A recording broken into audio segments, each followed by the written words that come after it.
ازيكم عاملين ايه؟ يا رب تكونوا بخير. كل لعيبه الكوره وكل نفسهم يلعبوا كوره ان شاء الله نشوفكم في اكبر واحسن الانديه. معاك كابتن اسلام مصطفى في فيديو جديد. النهارده ان شاء الله هنتكلم عن اختبارات نادي من الانديه الكويسه جدا وظهرت اخر سنتين.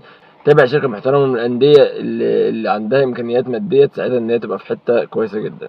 النادي ده هو نادي بروكسي. نادي بروكسي تابع لمحافظه اسكندريه. هنتكلم عن التفاصيل وهنتكلم عن مكان الاختبارات والمواعيد وكل حاجه. الفتره الجايه زي ما وعدناكم كده اي اختبارات هتنزل هتلاقينا بنعمل لكم فيديو بيها، وفي اخر الفيديو بننصحكم اذا كانت الاختبارات دي كويسه ولا لا تروحها ولا لا، واذا كان النادي ده امكانياته فعلا هتساعد ابنك او هتفيد ابنك لقدام الفتره الجايه.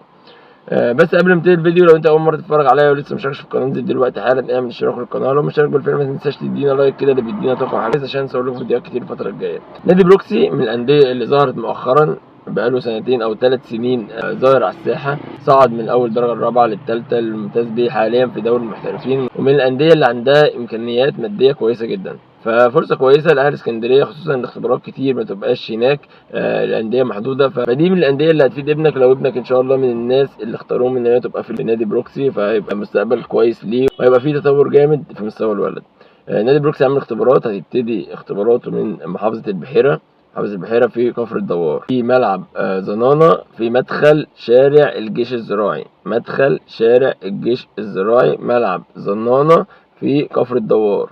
طب الاختبارات من مواليد 2016 لحد 2005. من 2016 لحد 2005 سعر الاستمارة 150 جنيه. ممكن يكون سعر الاستمارة يعني غالي شوية، بس السنة دي هتلاقي معظم الاختبارات نفس سعر الاستمارة ده 150 جنيه. فانت اهل نفسك لكده. ونصيحة مني، لو ابنك انت حاسس ان هو لسه ناقصه حاجات بلاش تلف بيه على الاختبارات واشتغل على مستواه. بلاش تجرب التجربة دي، مش هتبقى ايجابية ليك، بالعكس هتبقى سلبية. ابنك ناقص حاجات عمره ما هيقبل في اختبارات، لان كل نادي عنده قوام فرقه فبياخد اللعيب الافضل من اللي عنده او احتياجاته من اماكن معينه. فلو ابنك مش جاهز زيه او احسن منه فمش هيلاقي فرصه.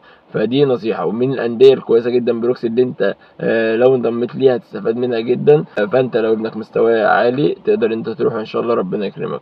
بكده نكون خلصنا فيديو النهارده. لو انت محتاج اي حاجه ممكن تبعت لي على الانستجرام تكلمني، ان شاء الله هحاول ارد عليكم. استنوا مني فيديوهات كتير الفتره الجايه. اشوفكم على خير في فيديو جديد، والسلام عليكم.